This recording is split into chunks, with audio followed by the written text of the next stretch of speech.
The air is tense in the offices of an investment bank because everyone knows a large number of employees is about to be laid off. The biggest surprise comes in the form of Eric Dale, the head of risk management who has been working there for 19 years, yet he gets fired over some younger blood. Before leaving, he tries to warn them about a model he has been working on, but he is ignored. While he is picking up his things in his office, Eric is visited by the head of credit trading, Will Emerson, who is keeping his job. After Will shows his sympathy, Eric asks him who was the one that chose him, and Will confesses it was Sarah, which puts Eric in even a worse mood. Eric also tries to get Will to look at his model, but Will refuses to, saying it is not Eric's problem anymore. On his way out, Eric receives some sympathy from his now former employees Peter Sullivan and Seth Bregman. When Peter shows how grateful he is for everything Eric has done for him, Eric takes the chance and gives him the pen drive with his model, telling him to be careful. As he leaves the building, Eric realizes they have already shut down his phone, so when he sees Chief Risk Management Officer Sarah Robertson arriving, he insults her for putting him in this position. Meanwhile, floor leader Sam Rogers is having a hard time because he got a phone call from the vet telling him his dog is dying from a tumor. Will goes to check on him and informs him that the 80% of the floor that has been fired is already left, so Sam goes out and gives the remaining 33 employees an encouraging speech, reminding them this is a prime opportunity for them to grow. When night falls, all the employees go out to celebrate they are keeping their jobs except for two. Sam goes to visit his dog, and Peter stays in the office to take a look at the files Eric left him. The model is incomplete, but Peter manages to finish it, and the final result is quite disturbing. He tries to call Eric, but he does not have his phone anymore, so instead he calls Seth and asks him to bring Will back as soon as possible because it is an emergency. When they arrive, Peter shows him what he has discovered. Historical volatility levels in mortgage-backed securities are being exceeded, and the debt incurred from those over-leveraged assets will bankrupt the company. This is a serious issue, so Will tries to contact Eric at his home, but his wife tells him he has not come back home yet. Will thinks he knows where they may find him, so he gives Peter and Seth the address to Eric's favorite bar, ordering them to bring him over while he contacts his boss. Sam is not amused at having to return to the office at 11 p.m., but shows up anyway when he hears it is an emergency. He is shocked to see the numbers on the screen that predict a dark future for the company and asks Will to make Peter come back immediately. All this while, Peter and Seth have been at a bar drinking and watching dancers since they gave up quickly on trying to find Eric. They go back to the office as soon as Will calls them and they are taken to an emergency meeting with Sarah, division head Jared Cohen and other senior executives.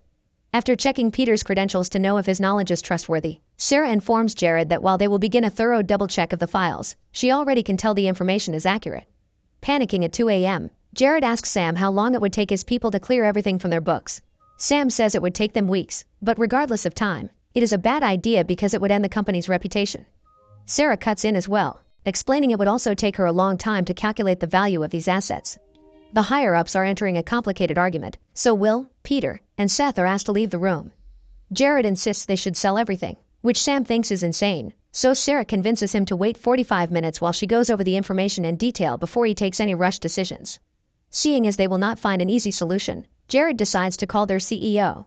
Meanwhile, Will, Peter, and Seth go to the roof to have a smoke.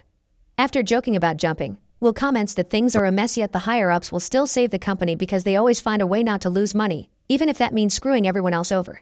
Their conversation is interrupted by the sudden arrival of a helicopter. The big guns are here. Back to Sarah, she goes to see Jared to tell him all the information is solid, and Jared blames her for not having trusted Eric more. Afterward, everyone gets ready for yet another meeting, so Jared gives the lower employees a piece of advice. Things are about to get ugly, so they must always tell the truth and not sugarcoat anything. The meeting is led by firm CEO John Tould, and all the stockholders have been brought in the middle of the night too. Peter explains what the problem is again, and as a solution, Jared says they should sell it all tonight.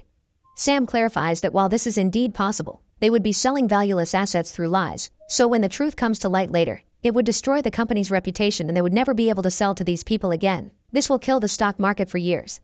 However, John does not care. He only wants the company to survive. Since it is 5 a.m., he gives everyone an hour to rest and locate Eric before they fully begin working on their plan. Afterward, John has a talk in private with Sam to ask him for his support, but Sam is still hesitant. Jared and Sarah have a chat too, and Sarah warns him not to screw her over with whatever strategy Jared chooses or she will bring him down with her. Eric's wife calls the company to tell them her husband has finally come home, but he does not want to talk to them. Sam sends Will and Seth to pick him up and warns them not to tell John's people or they will scare him off. Meanwhile, John stops by Sarah's office to tell her she will act as the scapegoat for the firm's overleveraged position and asks her to resign after the fire sale.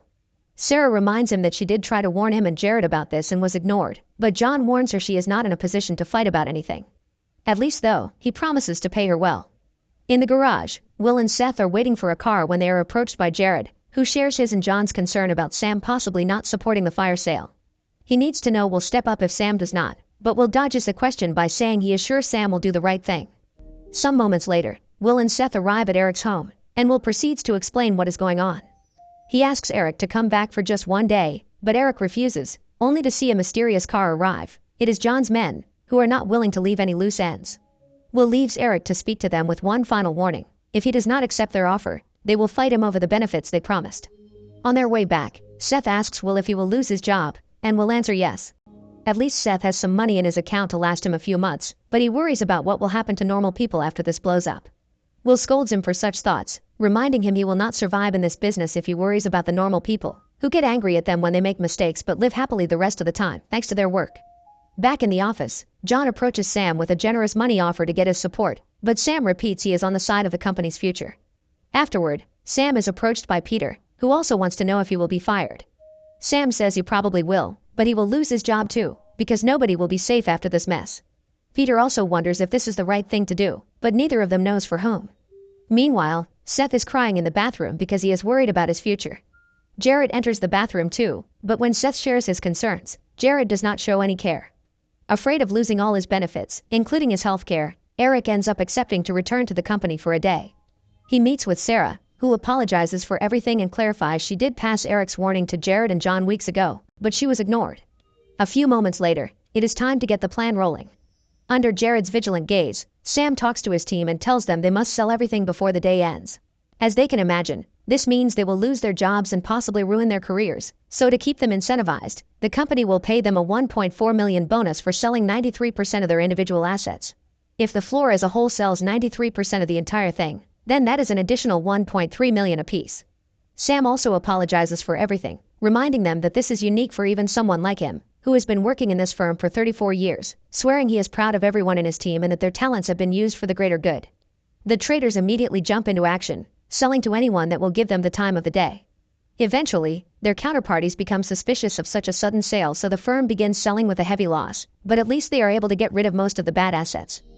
Jared goes to see Sam to congratulate him on a well-done job and inform him he must begin sending people home right now. He also tells him that, thanks to having backed up the sale, he will not be losing his job, since the higher-ups are happy with the result. This angers Sam, and he rushes to see John, who is calmly having lunch as if it was just another normal workday. Sam wants his options released and to be out because he is done with the company after this mess, but John needs him to be here for him for the next 24 months, then he will gladly let him go. This is not enough to clean Sam's conscience, and John finds his guilt laughable. He thinks this is just money, just paper that is not even real. They have always run a shady business, Sam just did not want to accept it. Sam agrees to stay, but only because he needs the money, not because he agrees with John's ideas.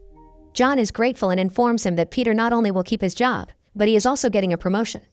Later in the evening, Sam returns to his old house to bury his euthanized dog in the front yard. His ex-wife finds him there, almost calling the police until she realizes who it is, and reminds him that he does not live there anymore. Sam explains this is the only place his dog belongs, so his ex-wife decides to let him do his thing.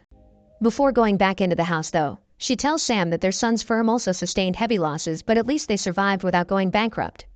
Make sure to subscribe and turn on notifications so you can watch more videos like this. Thanks for watching.